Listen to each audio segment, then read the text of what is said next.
நாவரசு. தீபாவளிக்கு இன்னும் 3 நாள் தான் இருக்கு. 1996 நவம்பர் 7 சென்னை தாம்பரத்துல இருந்து பிராட்வே போற கவர்மெண்ட் பஸ் 21G. இந்த பஸ் எப்பவும் இருக்கிறத விட தீபாவளி நெருக்கத்துல இருக்கிறதுனால கூட்டம் கொஞ்சம் அதிகமா இருக்கு. அப்படி இப்படின்னு எப்படியோ சமாளிச்சு டிரைவரும் கண்டக்டரும் லாஸ்ட் ஸ்டாப்பிங் வராங்க.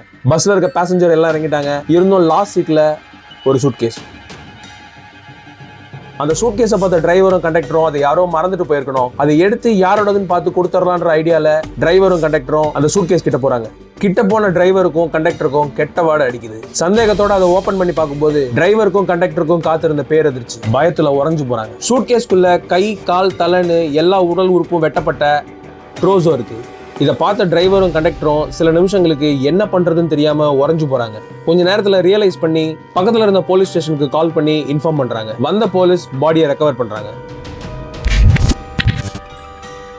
இந்த பாடி கிடைச்சதுல இருந்து சில நாட்களுக்குள்ள சென்னையில இருந்து அரக்கோணம் போற ரயில்வே ட்ராக்ல கை கால்கள் சிதறி கிடந்துச்சு. அதையும் போலீஸ் ரெக்கவர் பண்றாங்க. உடல் தனியா, கை கால்கள் தனியா கிடைச்சும் தலை இன்னும் கிடைக்காத கேஸ போலீஸ் தீவிரமா தேடிக்கிட்டு இருக்காங்க. இருந்தும் கேஸ்ல ஒரு முன்னேற்றமும் இல்ல. அந்த உடல் யாரோடது, அந்த கை கால்கள் யாரோடது, ரெண்டுமே ஒருத்தரோடது தானா? அப்படின்னா தலை எங்க?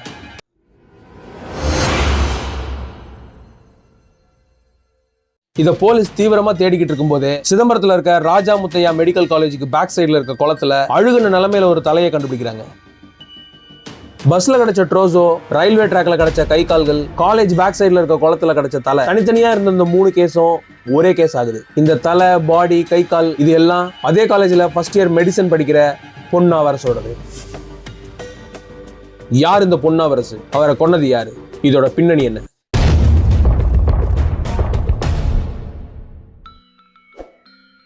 மெட்ராஸ் யூனிவர்சிட்டியில வைஸ் சான்சலரா இருக்கிறது தான் திரு PK பொன்னுசாமி. இவரோட மகன் தான் பொன்னாவரசு. 1996 நவம்பர் 6 தீபாவளி லீவுக்கு ஒரு நாள் முன்னாடியே வீட்டுக்கு வந்துருவேன்னு நாவரசு அவங்க அப்பாவுக்கு ஃபோன் பண்ணி சொல்லியிருக்காரு. தீபாவளி லீவுக்கு பையன் வரான உடனே ரொம்ப சந்தோஷமா சென்னையில வெயிட் பண்ணிட்டு இருக்காரு அவங்க அப்பா PK பொன்னுசாமி. சொன்ன நேரத்துக்கு பையன் சென்னைக்கு வரல. ஒரு சின்ன கலக்கத்தோட காலேஜ் ஹாஸ்டலுக்கு ஃபோன் பண்றாரு நாவரசோட அப்பா. காலை அட்டன் பண்ண ஹாஸ்டல் வார்டன் நவம்பர் 6ஆம் தேதியில இருந்து நாவரசு ஹாஸ்டலுக்கே வரலங்கிறாரு. தீபாவளி கிட்ட இருக்கிறதுனால 2 நாள் முன்னாடியே லீவ் போட்டு போயிட்டான்னு நினைச்சோம் அப்படின்னு இன்ஃபார்ம் பண்றாரு. இதை கேட்ட நாவரசோட அப்பா கதி கலங்கி போறாரு. கொஞ்சம் கூட தாமதிக்காம சென்னையில இருந்து சிதம்பரத்துக்கு கிளம்புறாரு நாவரசோட அப்பா. மறுநாள் விடியுது, தீபாவளி நாள்.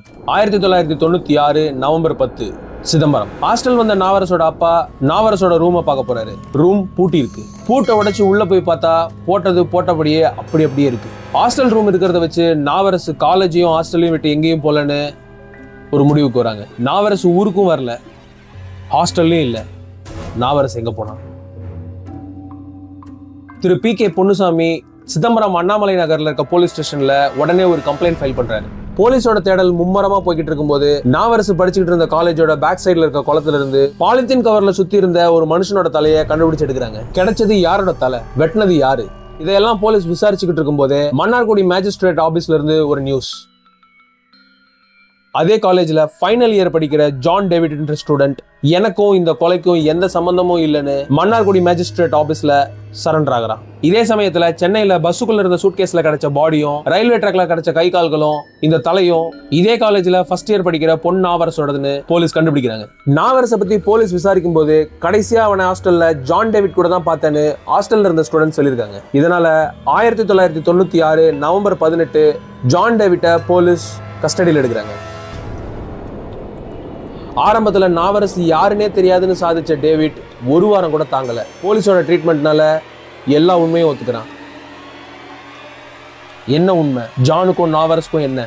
ஜான் ஏன் நாவரசை கொன்னான்? துண்டு துண்டா வெட்டி தமிழ்நாட்டோட வெவ்வேறு இடங்கள்ல அவனை வீச வேண்டிய காரணம் என்ன? இதெல்லாம் தெரிஞ்சுக்கிறதுக்கு முன்னாடி உங்களுக்கும் என்ன மாதிரியே கொலை, சீரியல் கில்லர், சைக்கோ கில்லர் இந்த மாதிரியான விஷயங்களை பார்க்க, கேட்க, படிக்க பிடிக்கும்னா இந்த சேனலுக்கு லைக் பண்ணுங்க. ஜான் டேவிட் கரூர் மாவட்டத்தை சேர்ந்த ஜான் டேவிட்டோட அம்மா அப்பா 2 பேருமே டாக்டர்ஸ். இதனாலேயே ஜான் டேவிட்டும் டாக்டர் ஆகணும்ன்ற ஒரு எய்மோட மெடிசன் படிக்கிறாரு. படிக்கிறதுக்காக தான் கரூர்ல இருந்து சிதம்பரம் ராஜா முத்தையா மெடிக்கல் காலேஜுக்கு வராரு ஜான் டேவிட். படிக்கிறது மட்டும் இல்லாம குங்ஃபு, ஜூடோ இந்த மாதிரியான தற்காப்பு கலைகள்லயும் ஜானுக்கு ஆர்வம் அதிகம். ஜானுக்கு ஜூனியர் பசங்களையும் ஃபர்ஸ்ட் இயர் பசங்களையும் ராகிங் பண்றது ஒரு ஹாபி. அப்படி ஒரு தடவை ஃபர்ஸ்ட் இயர் ஸ்டூடெண்ட்டை ரேக் பண்ணும்போது கைகலப்புல ஃபர்ஸ்ட் இயர் ஸ்டூடெண்ட் ஜானை அடிச்சிடறான். அப்படிதான் ஜான் ராகிங்ல ரொம்ப முரட்டுத்தனமா நடந்துக்குவான்னு காலேஜ்க்கே தெரியும். இந்த விஷயம் காலேஜ்லயும் ஜானோட நண்பர்கள் கிட்டயும் ரொம்ப அதிகமா பேசும் பொருளா மாறுது. அதோட ஜான் ராகிங்க நிறுத்திருக்கணும், ஆனா நிறுத்தல. 1996 பொன்னாவரசு ராஜாமுத்தையா மெடிக்கல் காலேஜ்ல ஃபர்ஸ்ட் இயர் ஸ்டூடெண்டா சேர்றாரு. எப்பவும் போல ஜான் டேவிட் தன்னோட வேலையை ஃபர்ஸ்ட் இயர் ஸ்டூடெண்ட் கிட்ட காட்டும்போது அதுல ஒரு ஆளா நாவரசு அங்க இருக்கான். நான் யார் தெரியுமா, எங்க அப்பா யார் தெரியுமா, மரியாதையா இருந்துக்க அப்படின்னு ஜான எல்லார் முன்னாடியும் நாவரசு மிரட்டுறான். ஜான் இதை சாதாரணமா எடுத்துக்கல. ஜானோட ஃப்ரெண்ட்ஸ் இதை சொல்லி அவனை ரொம்ப கேலி பண்றாங்க. தாங்க முடியாத ஜான் நாவரசு மேல வெஞ்சன்ஸ் வைக்கிறான். இதே கோவத்தோட சில மாசங்கள் கழியுது. வன்மத்தை மனசுலயே வச்சிருந்த ஜான் 1996 நவம்பர் 6 ஹாஸ்டல் பசங்க எல்லாரும் கிரிக்கெட் பார்க்க போயிருந்த அந்த நாள் நாவரச கூப்பிட்டு, நம்ம 2 பேரும் சுமூகமா போயிடலாம், நான் உங்ககிட்ட மன்னிப்பு கேட்கறேன், நான் உங்ககிட்ட கொஞ்சம் பேசணும், என் ரூமுக்கு வான்னு கூட்டிட்டு போறான். ஜானோட பேச்சை நம்பி நாவரசு ஜானோட ரூமுக்கு போறான். ரூமுக்குள்ள வந்ததும் ஜான் டேவிட் நாவரச அவனோட ஷூவை நாக்கால கிளீன் பண்ண சொல்லி மிரட்டுறான், அடிச்சு துன்புறுத்துறான். பணியாத நாவரச திரும்ப திரும்ப ஜான் தாக்கிக்கிட்டே இருக்கான். ஒரு அளவுக்கு மேல நாவரசு சுயநனவுல இருந்து கீழே விழுந்துடுறான். என்னன்னு செக் பண்ணி பார்க்கும்போது நாவரசு இறந்துட்டான். ஒரு துளி கூட பயமோ பதட்டமோ இல்லாத ஜான் லேப்ல யூஸ் பண்ற சர்ஜரி நைஃபை வச்சு நாவரசோட உடலை துண்டு துண்டா வெட்டுறான். பாலித்தீன் கவர்ல போட்டு தனித்தனி பேக்ல பேக் பண்றான். தலையை மட்டும் ஒரு பாலித்தீன் கவர்ல போட்டு காலேஜ் பேக் சைட்ல இருக்க குளத்துல தூக்கி போட்டுட்டு ஊருக்கு கிளம்புறான். சென்னைக்கு வந்த ஜான் 21G பஸ்ல ஏறி லாஸ்ட் சீட்ல சூட்கேஸை விட்டுட்டு போயிடுறான். அங்கிருந்து ட்ரெயின்ல ஏறி போற வழியில யாருமே இல்லாத இடத்துல கை கால்களை தூக்கி வீசிட்டு போயிடுறான். இப்படிதான் ஜான் டேவிட் நாவரசோட உடலை டிஸ்போஸ் பண்ணியிருக்கான். குற்றத்தை ஒத்துக்கிட்ட ஜானுக்கு 2 ஆயுள் தண்டனை கிடைக்குது. இந்த கேஸ்னாலதான் இந்தியாவிலேயே தமிழ்நாட்டுல முதலா ஆன்டி ராகிங் ஆக்ட் கொண்டு வரப்படுது. 1997 ஆன்டி ராகிங் ஆக்ட் மூலமா ஒட்டுமொத்த ராகிங்கையும் தமிழ்நாடு கவர்மெண்ட் நிறுத்துறாங்க. இரட்டை ஆயுள் தண்டனை கிடைக்கப்பட்ட ஜான் ஜெயிலில் அடைக்கப்படுறாரு. இதோட கேஸ் முடியுது அப்படின்னு நினைச்சா புது திருப்பம். 2001 அக்டோபர் 5 கடலூர் கோர்ட்டோட தீர்ப்பை எதிர்த்து ஹைகோர்ட்ல அப்பீல் பண்றாரு ஜான். மேல்முறையீட்டு மனுவை விசாரிச்ச சென்னை ஹைகோர்ட் போதுமான ஆதாரங்கள் இல்லைன்னு ஜானை ரிலீஸ் பண்ணிடுறாங்க. ஜான் டேவிட் சுதந்திரமா சுத்த ஆரம்பிக்கிறாரு. 2011 ஏப்ரல் 10 வருஷம் கழிச்சு இந்த கேஸை ரீஓபன் பண்றாங்க. கவர்மெண்ட் சைட்ல இருந்து ரீஅப்பீல் பண்ணி இந்த கேஸை திரும்பவும் விசாரணைக்கு கொண்டு வராங்க.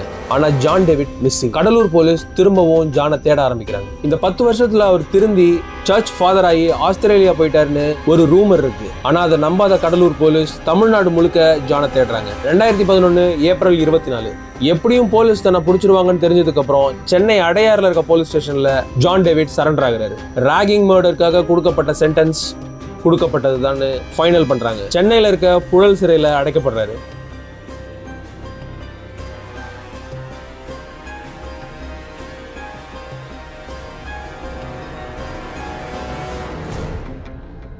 உங்களுக்கும் என்ன மாதிரியே கொலை, சீரியல் கில்லர், சைக்கோ கில்லர் இந்த மாதிரியான விஷயங்களை பார்க்க, கேட்க, படிக்க பிடிக்கும்னா இந்த சேனலை சப்ஸ்கிரைப் பண்ணுங்க. நான் உங்க வில்சன்.